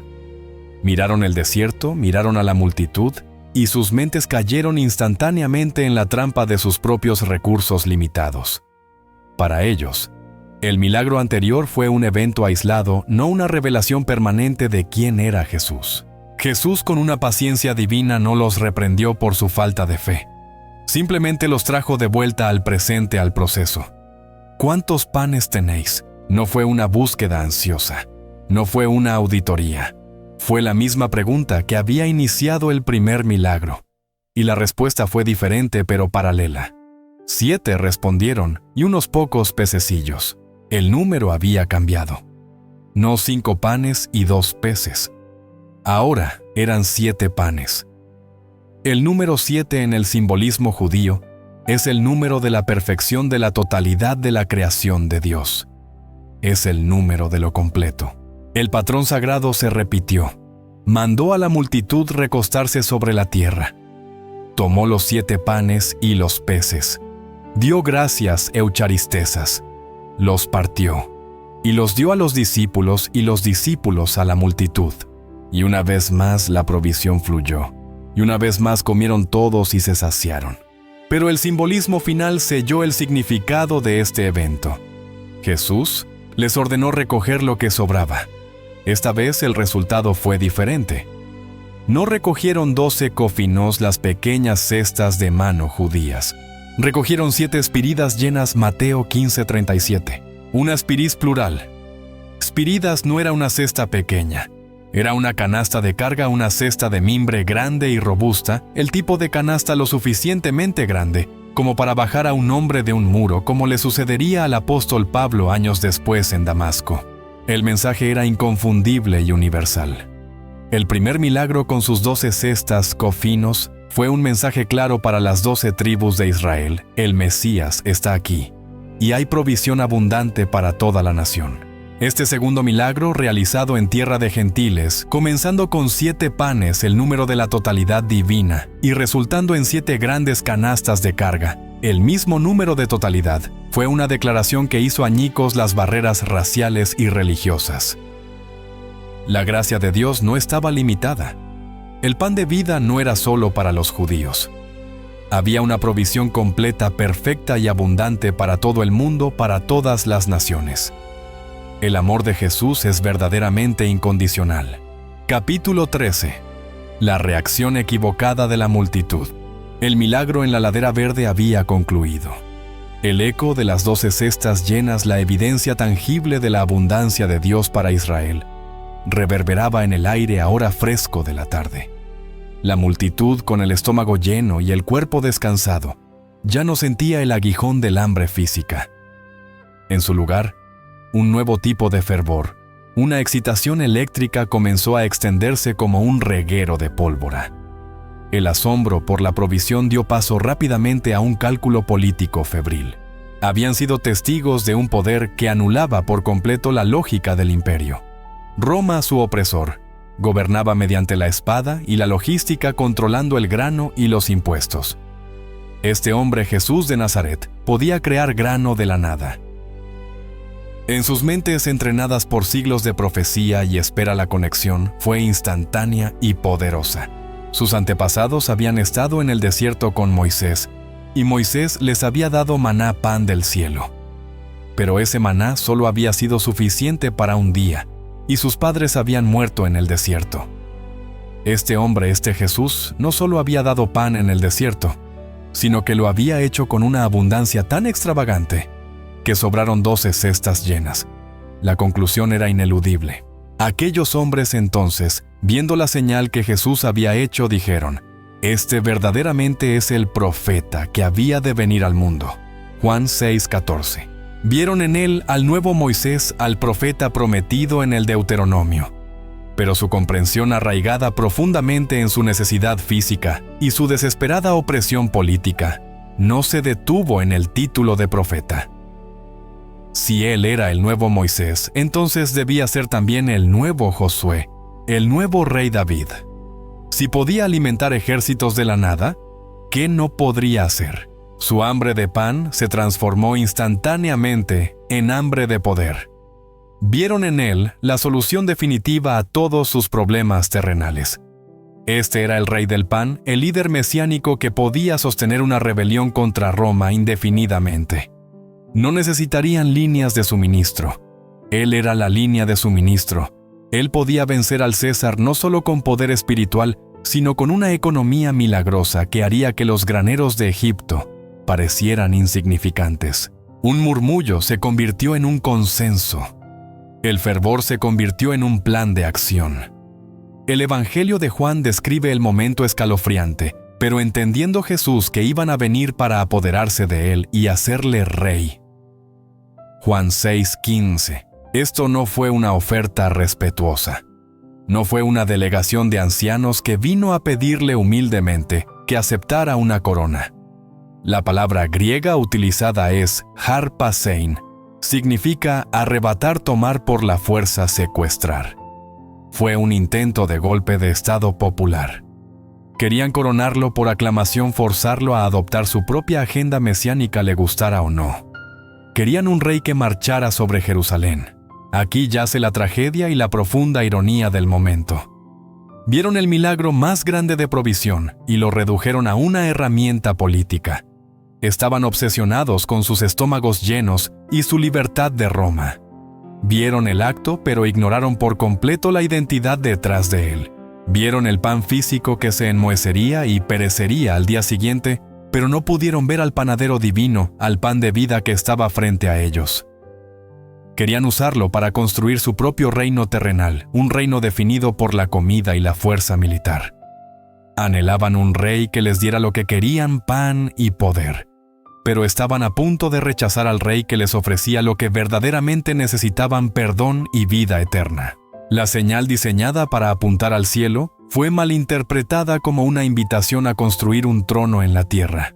Y Jesús, viendo que su milagro de compasión había sido secuestrado por la ambición política humana, supo que tenía que actuar de inmediato, no para aceptar su corona, sino para rechazarla fundamentalmente. Capítulo 14. Jesús se retira. El fervor de la multitud había alcanzado un punto de ebullición. Ya no eran estudiantes escuchando a un maestro. Eran una turba política lista para la insurrección, decididos a secuestrar a su nuevo rey del pan y forzarlo a liderar su revolución. Jesús se enfrentó a dos crisis simultáneas: la incomprensión peligrosa de la multitud y la vulnerabilidad de sus propios discípulos a esta misma fiebre mesiánica. Sus discípulos hombres de Galilea no eran inmunes a este fervor. Ellos también anhelaban un Mesías político. Hacía poco habían discutido sobre quién sería el mayor en su reino. Esta explosión de aclamación popular era exactamente el tipo de validación que probablemente anhelaban. Si Jesús aceptaba esta corona, ellos serían su círculo íntimo. Era una tentación potente. Jesús actuó con una autoridad rápida y decisiva, no como un rey terrenal, sino como un pastor protegiendo a sus ovejas del peligro. Su primera prioridad fue alejar a sus discípulos de la toxicidad de esta tentación. El Evangelio de Mateo usa una palabra griega sorprendentemente fuerte. Enseguida Jesús hizo a sus discípulos entrar en la barca e ir delante de él a la otra ribera. Mateo 14:22. La palabra enancasen no significa sugirió o pidió. Significa forzó, obligó, compelió. Debió ser una escena tensa. Los discípulos, probablemente eufóricos por el milagro y la aclamación, se resistirían. ¿Irnos? Ahora, maestro, este es el momento, te quieren hacer rey. Pero Jesús fue inflexible. No hubo debate. Su autoridad silenció sus protestas. Los obligó a subir a la barca, los empujó lejos de la orilla y los envió a la oscuridad que se cernía sobre el mar, protegiéndolos de la peligrosa marea de fervor nacionalista. Los estaba salvando de la tentación de un reino equivocado. Una vez que sus discípulos estuvieron a salvo remando lejos de la orilla, Jesús se volvió hacia la multitud. Su carisma era tan poderoso como su milagro. Mateo nos dice que habiendo despedido a los discípulos, él despidió a la multitud. Mateo 14:23. No sabemos qué dijo, pero la misma autoridad que había obligado a los 12 ahora calmó a los miles. La turba que momentos antes estaba lista para tomarlo por la fuerza, ahora se disolvió obedientemente, regresando a sus hogares en la oscuridad, confundidos quizás por su rechazo a la corona que tan ansiosamente le ofrecían. El rey que acababa de alimentar a 20,000 personas, el hombre que tenía el poder de derrocar a Roma con un pensamiento, ahora estaba solo. Finalmente, habiendo rechazado la corona de la tierra y habiendo salvado a sus discípulos de la tentación de la misma Jesús, buscó lo que había anhelado desde la noticia de la muerte de Juan, esa misma mañana, la soledad con su padre. Sube al monte a orar aparte. Mateo 14:23. Se alejó de la orilla de los restos del banquete y ascendió a la oscuridad de la montaña. Esta fue la gran negativa.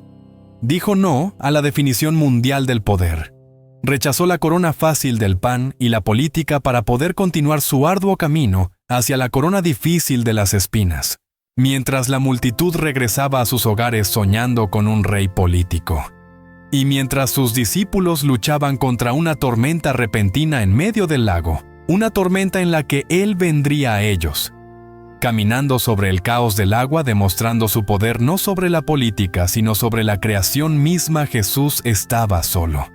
Estaba en comunión con su Padre, reafirmando su misión. Su reino no era de este mundo, y su verdadera provisión no era el pan de cebada, sino Él mismo. La verdadera batalla no era contra Roma, sino contra el pecado y la muerte. Y esa batalla solo podía ganarse a través del sacrificio, no de la aclamación popular. Capítulo 15. El sermón del pan de vida. Parte 1. La noche había estado llena de poder. Mientras Jesús oraba en el monte, sus discípulos luchaban contra una tormenta violenta en el mar. Y en medio de esa tormenta, Él vino a ellos caminando sobre las olas, revelando su soberanía no solo sobre la materia, el pan, sino sobre el caos mismo, el mar. Al amanecer, se reunieron en Capernaum, el centro de su ministerio en Galilea, pero la multitud no se había rendido. Aquellos que habían sido alimentados en la ladera y despedidos la noche anterior, se despertaron con una obsesión. El rey que les había dado pan gratis se había desvanecido. Cuando descubrieron que tanto Jesús como sus discípulos se habían ido sin saber del milagro sobre el agua, tomaron barcas y cruzaron el lago buscándolo frenéticamente. Finalmente lo encontraron. El Evangelio de Juan nos dice que lo hallaron en la sinagoga de Capernaum. Probablemente irrumpieron en medio de una enseñanza, su entusiasmo de la noche anterior apenas contenido. Su primera pregunta fue puramente logística: Rabí, ¿cuándo llegaste acá? Juan 6:25. Pero Jesús no tenía interés en satisfacer su curiosidad sobre su viaje nocturno. Él vio directamente a través de su entusiasmo más allá de sus saludos respetuosos y penetró hasta la raíz de su motivación. Su respuesta fue una de las confrontaciones más directas y reveladoras de su ministerio. Dejó de lado su pregunta y expuso sus corazones. De cierto os digo, comenzó usando la fórmula de autoridad solemne, que me buscáis no porque habéis visto las señales, sino porque comisteis el pan y os saciasteis. Juan 6:26. Fue una acusación devastadora. Les dijo sin rodeos: no habéis entendido nada. Vieron el milagro, pero fallaron en ver la señal. Una señal, por definición, apunta a algo más allá de sí misma. El pan multiplicado no era el punto. Era un dedo gigante que apuntaba hacia la identidad del panadero. Pero ellos no habían levantado la vista. Se habían quedado fijos en el regalo, ignorando al dador. Su búsqueda frenética a través del lago no fue por fervor espiritual. No vinieron buscando más de su enseñanza o para adorar al que tenía poder sobre la creación. Vinieron porque sus estómagos estaban llenos y querían que el espectáculo continuara. Querían más pan gratis. Su lealtad no era a su persona, sino a su poder de provisión. Estaban buscando a un proveedor de comidas, no a un salvador. Habiendo expuesto su motivación terrenal, Jesús inmediatamente los desafió a elevar su perspectiva, a cambiar la naturaleza misma de su búsqueda. Les presentó un contraste radical entre dos tipos de alimento, dos tipos de esfuerzo. Trabajad, les ordenó, pero redefinió inmediatamente la naturaleza de ese trabajo. No por la comida que perece, sino por la comida que a vida eterna permanece, la cual el Hijo del Hombre os dará. Porque a éste señaló Dios el Padre. Juan 6:27. Les dijo que estaban gastando toda su energía persiguiendo lo temporal. El pan de cebada, por milagroso que fuera, perece. Satisface el hambre por unas horas, pero luego el hambre regresa. El pan de ayer ya está rancio hoy. Buscarlo es un trabajo sin fin que solo termina en la muerte. Pero hay otra comida. Una comida que no se enmohece, que no se agota. Una comida que no solo sostiene la vida biológica, sino que imparte vida eterna. Y esta comida, declaró, no se puede ganar o comprar. Es un regalo que el Hijo del Hombre os dará. Esta fue la verdadera invitación. El milagro del pan fue el aperitivo. Ahora les estaba ofreciendo el banquete. Les pidió que dejaran de obsesionarse con el sustento de sus cuerpos mortales y comenzaran a buscar el sustento de sus almas eternas.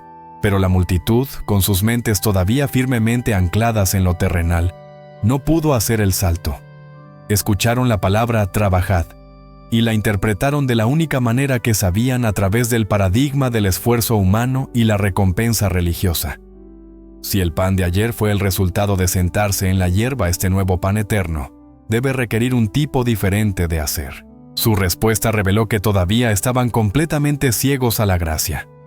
Le preguntaron: ¿qué debemos hacer para poner en práctica las obras de Dios? Juan 6:28. Todavía pensaban en términos de transacciones. ¿Cuál es el precio? ¿Qué conjunto de reglas debemos seguir? ¿Qué rituales debemos realizar? ¿Cuántas oraciones debemos decir? Querían una lista de tareas, un contrato religioso que pudieran firmar para ganar esta comida eterna. Estaban listos para trabajar por su salvación, sin entender que el mismo Jesús que tenían delante era la salvación, y que Él no se puede ganar, solo se puede recibir. Capítulo 16. El sermón del pan de vida. Parte 2. La multitud estaba atrapada en su mentalidad transaccional. Habían preguntado: ¿qué debemos hacer? Jesús respondió que la obra de Dios no era una serie de tareas, sino un solo acto de confianza, Esta es la obra de Dios que creáis en el que Él ha enviado. Juan 6:29. Esta respuesta los desconcertó. ¿Creer? Le sonaba demasiado pasivo, demasiado fácil. Su teología se basaba en el mérito, en la observancia de la ley, en las obras. Y si él estaba afirmando ser aquel a quien Dios envió, necesitaban más pruebas. El milagro del día anterior, que tan rápido los había convencido, ahora parecía palidecer. Necesitaban una señal que se ajustara a sus expectativas bíblicas. Su escepticismo salió a la superficie. Lo desafiaron directamente, recurriendo al único precedente que conocían para tal provisión masiva. Ellos entonces le dijeron: ¿qué señal pues haces tú para que veamos y te creamos? ¿Qué obra haces? Juan 6:30. Era una pregunta asombrosa. Acababan de comer hasta saciarse de 5 panes multiplicados y ahora pedían una señal. Y entonces revelaron exactamente lo que tenían en mente. Subieron la apuesta comparándolo con el profeta más grande de todos. Nuestros padres comieron el maná en el desierto, como está escrito, pan del cielo les dio a comer. Juan 6:31. El desafío era claro. Moisés hizo llover pan del cielo todos los días durante 40 años. Tú nos diste una sola comida de pan de cebada terrenal. Si realmente eres el profeta, haz lo que hizo Moisés. Danos un milagro diario. Danos pan del cielo, y entonces creeremos. Querían un programa de alimentación celestial, un maná diario que eliminara la necesidad de trabajar y garantizara su lealtad política. Jesús vio su trampa y su profunda incomprensión. Tomó su argumento sobre Moisés y el maná y lo desmanteló pieza por pieza antes de revelar la verdad central. De cierto os digo, no os dio Moisés el pan del cielo, declaró, corrigiendo su teología. El maná no fue obra de Moisés, fue un regalo temporal de Dios. Mas mi Padre os da el verdadero pan del cielo. Juan 6:32. Estableció un contraste. El maná era una sombra, un tipo. Ahora el Padre estaba ofreciendo la realidad, el verdadero pan. El maná era pan del cielo, una sustancia física que caía de la atmósfera, pero este era el pan desde el cielo, el que desciende de la morada misma de Dios. La multitud, todavía pensando en lo físico, murmuró: Señor, danos siempre de este pan. Juan 6:34. Entonces Jesús dejó caer el velo, abandonó las metáforas y entregó la revelación más profunda, escandalosa y central de su identidad. Miró a los rostros de aquellos que solo querían comida física y se ofreció a sí mismo como su verdadero sustento. Yo soy el pan de vida. Juan 6:35. La declaración fue absoluta. Ego eimi. Yo soy. El nombre sagrado de Dios en la zarza ardiente. Él no estaba diciendo yo doy pan o yo muestro el camino a la vida. Estaba diciendo, yo en mi misma persona soy la sustancia de la vida eterna. Y continuó, el que a mí viene nunca tendrá hambre, y el que en mí cree no tendrá sed jamás. Resolvió el hambre y la sed no con productos, sino con su presencia. Pero no se detuvo ahí. Vio su incredulidad y su murmuración, y llevó la revelación a un nivel aún más profundo, uno que sabría que sería ofensivo, uno que separaría a los buscadores de milagros de los verdaderos discípulos. Vinculó este pan directamente con el sacrificio que estaba por venir. Yo soy el pan vivo que descendió del cielo. Si alguno comiere de este pan, vivirá para siempre. Y entonces la frase que hizo que la sinagoga enmudeciera de horror. Y el pan que yo daré es mi carne, la cual yo daré por la vida del mundo. Juan 6:51. Esto era demasiado. La audiencia judía, a la que se le prohibía estrictamente consumir sangre, habría escuchado esto como una sugerencia de canibalismo. Era repulsivo, teológicamente imposible. Pero Jesús, en lugar de suavizar sus palabras, las intensificó. De cierto os digo, si no coméis la carne del Hijo del Hombre y bebéis su sangre, no tenéis vida en vosotros. Juan 6:53. Y la promesa final, el que come mi carne y bebe mi sangre, tiene vida eterna, y yo le resucitaré en el día postrero. Juan 6:54. La metáfora había llegado a su conclusión radical. El milagro de los panes de cebada fue solo una ilustración. La verdadera comida que ofrece no alimenta el estómago, sino el alma. Y esta comida no es otra que Él mismo, su cuerpo partido y su sangre derramada. Pasó de ofrecerles un banquete físico a exigirles que participaran sacramentalmente en su propio sacrificio. La invitación ya no era a comer, sino a consumir su propia vida, su muerte y su resurrección. Capítulo 17. La ofensa y la confesión. La atmósfera en la sinagoga de Capernaum se heló.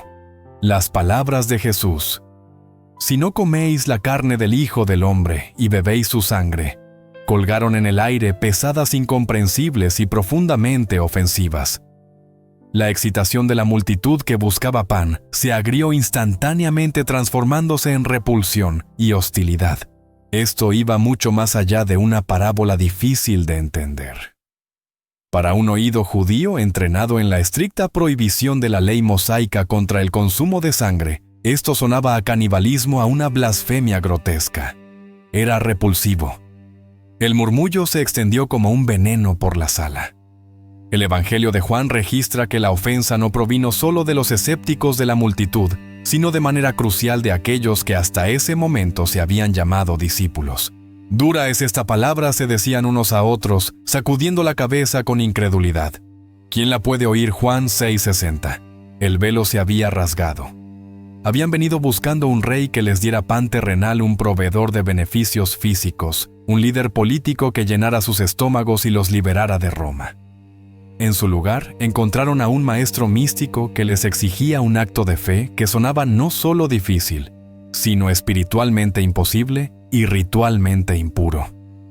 La invitación a un banquete físico se había convertido en una demanda de asimilación espiritual total, y el costo era demasiado alto.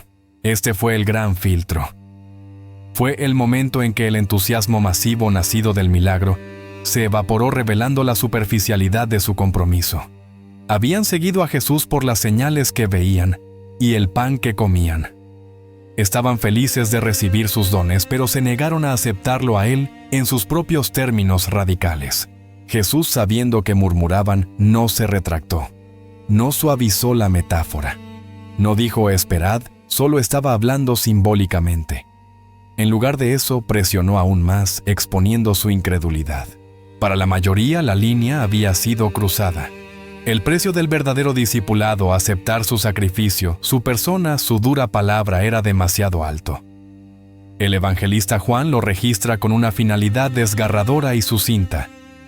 Desde entonces, muchos de sus discípulos volvieron atrás y ya no andaban con él. Juan 6:66. La misma multitud que un día antes, en la cima de su euforia, quiso tomarlo por la fuerza y coronarlo rey, ahora le dio la espalda y se alejó en masa. Los buscadores de pan físico abandonaron al pan de vida en el momento en que se enfrentaron a la verdad espiritual. El movimiento masivo que había alcanzado su punto álgido en la ladera verde se desinfló y murió en el suelo de la sinagoga de Capernaum. El ruido de la multitud que se marchaba se desvaneció, dejando un silencio incómodo y doloroso. Jesús quedó allí abandonado por las masas, con solo su círculo íntimo de los 12. 12 hombres, que debían parecer confundidos, conmocionados, quizás incluso asustados por el repentino y catastrófico colapso de la popularidad de su maestro. Jesús los miró fijamente. Se volvió hacia estos hombres que lo habían dejado todo, sus redes, sus familias, sus antiguos trabajos para seguirlo. Y entonces les hizo la pregunta más vulnerable y conmovedora de su ministerio. No fue una orden, no fue un reproche. Fue una invitación genuina, una verdadera elección que debía hacerse. Dijo entonces Jesús a los 12, ¿queréis acaso iros también vosotros? Juan 6:67. Este fue el punto de inflexión para el núcleo de su misión. Todo el futuro del movimiento pendía de un hilo. En ese momento de tensión insoportable, Simón Pedro, siempre impetuoso, siempre el portavoz apasionado del grupo, dio un paso al frente. Su respuesta definió el corazón mismo del discipulado cristiano. No afirmó entender la impactante metáfora de la carne y la sangre. Su fe, sin embargo, ya había hecho una transición crucial, había pasado de depender de los dones a depender irrevocablemente del dador. Miró a Jesús probablemente con una mezcla de confusión total y devoción absoluta, y respondió con la pregunta que lo resumía todo: Señor, ¿a quién iremos, Juan 6:68? Era una admisión de ruina sagrada. No había otra opción, no había ningún otro lugar a donde ir. Los viejos sistemas religiosos de los fariseos y saduceos estaban vacíos. La lógica del mundo representada por Roma era brutal. Las multitudes eran inconstantes. Si Jesús no era la respuesta, no había respuesta. Y entonces Pedro hizo la confesión que selló su destino y el de ellos: tú tienes palabras de vida eterna. No dijo, tú tienes pan físico o tú tienes poder político. Dijo, tú tienes palabras de vida eterna. Habían venido por los panes, pero se quedaron por las palabras. Habían superado la ofensa que destruyó a las masas, y en su lugar encontraron la fe que define al verdadero discípulo. Pedro concluyó, y nosotros hemos creído y conocemos que tú eres el Cristo, el Santo de Dios. Juan 6:69. Capítulo 18. Ecos en la última cena. El tiempo transcurrió desde la impactante declaración en la sinagoga de Capernaum. Las multitudes se habían alejado y el ministerio de Jesús se había centrado en los 12, preparándolos para el final que se acercaba. Su rostro se había vuelto resueltamente hacia Jerusalén. El camino hacia la cruz estaba trazado, y la hora de la que había hablado tan a menudo estaba a punto de llegar. La escena cambia. Ya no estamos en una ladera abierta y soleada rodeados de miles de personas. Estamos en la quietud sofocante de un aposento alto en Jerusalén. Es de noche. El aire está cargado no con la expectativa de un milagro, sino con la pesada premonición de la traición y la muerte. Jesús acaba de lavar los pies de sus discípulos, un acto de servicio que puso de cabeza todas sus nociones de poder. Están celebrando la Pascua, la comida más sagrada de Israel, el memorial de la liberación de la esclavitud en Egipto.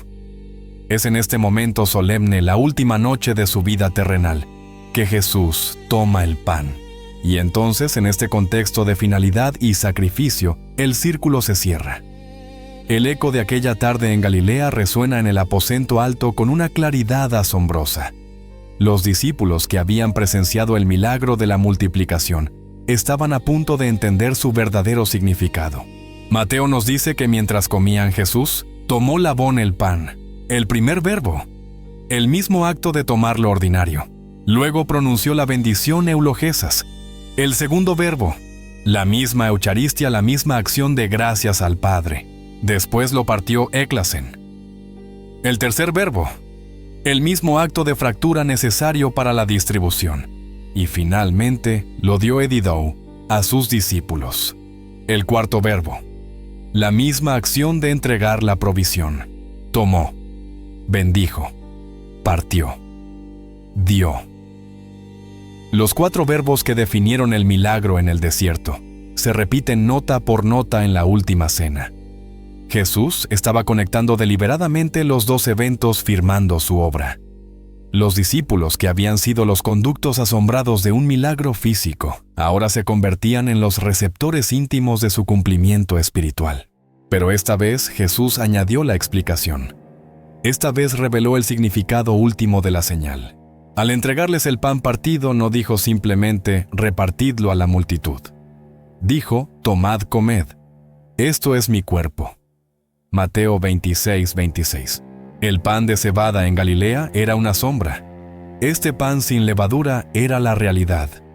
El milagro de la alimentación fue la parábola. La Santa Cena fue la proposición. En el desierto, multiplicó el pan de un niño para satisfacer el hambre física por un día. En el aposento alto ofreció su propio cuerpo roto para satisfacer el hambre espiritual por toda la eternidad. Y luego, tomando la copa, dio gracias. Y se la dio diciendo, bebed de ella todos. Porque esto es mi sangre del nuevo pacto que por muchos es derramada para remisión de los pecados. Mateo 26, 27, 28. La carne y la sangre que habían ofendido tan profundamente a las masas en Capernaum se revelaron ahora como el centro mismo del nuevo pacto. El amor incondicional no era simplemente proveer una comida. Era convertirse en la comida, ofrecerse a sí mismo en sacrificio total. El milagro del pan no fue el final, fue la invitación a esta cena donde Él mismo es el pan de vida, ofrecido por la vida del mundo. Capítulo 19. El símbolo del compartir. El viaje que comenzó en una ladera desolada frente a una necesidad imposible, no comenzó con la abundancia. No comenzó con una solución estratégica de los discípulos. No comenzó con un relámpago del cielo. El milagro más grande de provisión en el ministerio de Jesús comenzó con un acto de compartir aparentemente insignificante. Comenzó con la ofrenda total de un niño anónimo. En el corazón de la economía del reino de Dios yace esta verdad paradójica. La multiplicación divina no comienza con nuestra suficiencia, sino con nuestra insuficiencia entregada voluntariamente. Los discípulos enfrentados a la escasez intentaron dos soluciones humanas: la logística comprar, como sugirió Felipe, y la gestión de la dispersión despedir a la multitud, como sugirió la mayoría. Ambas se basaban en el miedo a la escasez. El milagro solo se puso en marcha cuando Andrés, a pesar de su propia duda, trajo la pequeña ofrenda a Jesús, y Jesús la aceptó. La abundancia no se creó de la nada, se multiplicó a partir de algo que fue entregado. La escasez, cuando se pone en las manos de Jesús y se bendice con gratitud, se convierte en el conducto de la abundancia infinita. El viaje fue de casi nada a más que suficiente, y el puente entre esos dos estados fue un acto de entrega generosa. Esta historia, por lo tanto, se convierte en un mandato perpetuo para nosotros. Estamos rodeados por un mundo que sufre un hambre desesperada. Hambre de comida, sí, pero también hambre de esperanza, de significado, de conexión y de amor. Y al igual que los discípulos, a menudo nos sentimos paralizados por nuestra propia insuficiencia. Miramos nuestros propios recursos, nuestro pan de cebada y nuestros pescadillos, nuestro tiempo limitado, nuestro talento modesto, nuestras finanzas ajustadas, nuestra energía agotada y, como Andrés, decimos: ¿pero qué es esto para tantos? La lección del milagro es la respuesta directa de Jesús a esa pregunta. Él no nos pide que alimentemos al mundo con nuestros propios recursos. Él simplemente nos pide que le traigamos todo lo que tenemos, por poco que parezca. Nos pide que hagamos lo que hicieron los discípulos: tomar nuestra insuficiencia, entregarla en sus manos, darle gracias por ella, y luego tener el coraje de obedecer su orden de darles vosotros de comer. Nuestro papel no es crear el milagro. Nuestro papel es distribuirlo. Somos los conductos. La fe consiste en dar el primer trozo de pan de nuestra cesta, aparentemente vacía, confiando en que cuando extendamos la mano para dar el segundo, el pan seguirá allí.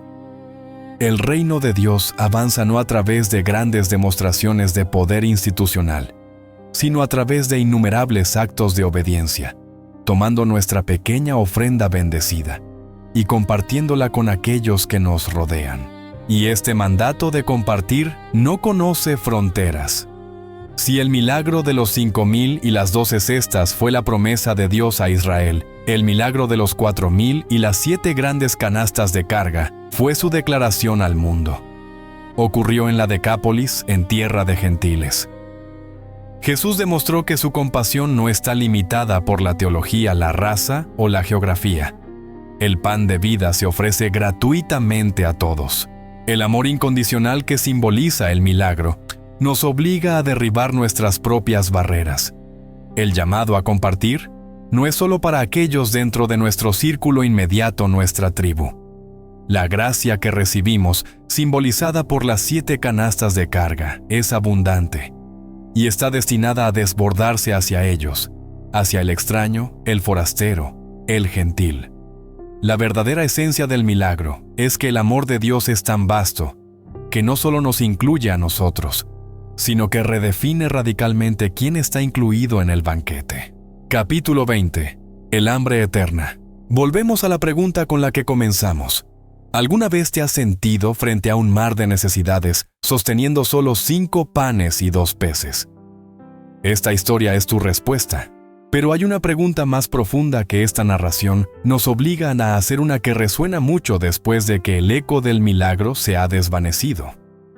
¿De qué tienes hambre? La multitud en Galilea pensó que su necesidad más profunda era el pan. Fueron saciados, pero al día siguiente se despertaron con hambre de nuevo. Corrieron tras Jesús buscando más solo para descubrir que el pan físico nunca fue el punto. Vivimos en un mundo obsesionado con satisfacer el hambre equivocada. Buscamos saciar nuestra hambre de propósito con el éxito profesional.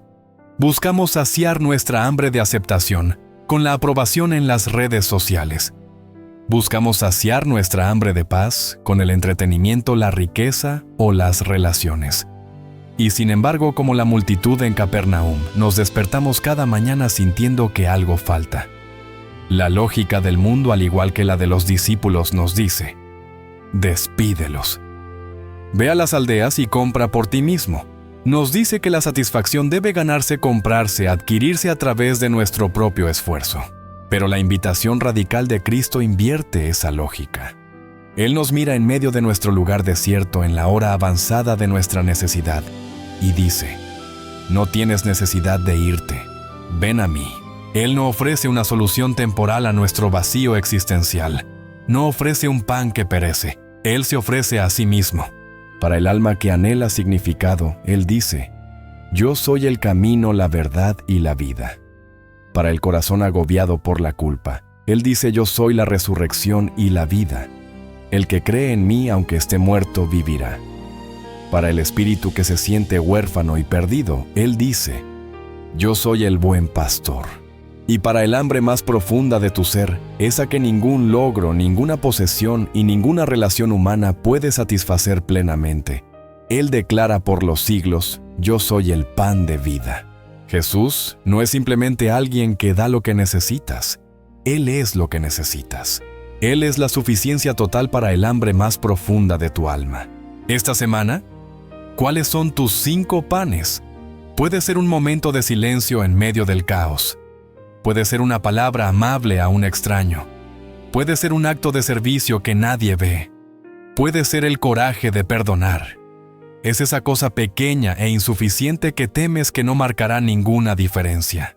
La invitación de esta historia es que tomes tu insuficiencia, la presentes ante Él, le des gracias por ella, y luego observes cómo la multiplica para bendecir a otros. Si esta historia de provisión incondicional y amor extravagante ha tocado tu corazón, si reconoces tu propia hambre del pan de vida, te invitamos a suscribirte y compartir este mensaje. Conviértete en parte del milagro. Ayúdanos a llevar al pan de vida a un mundo que muere de hambre.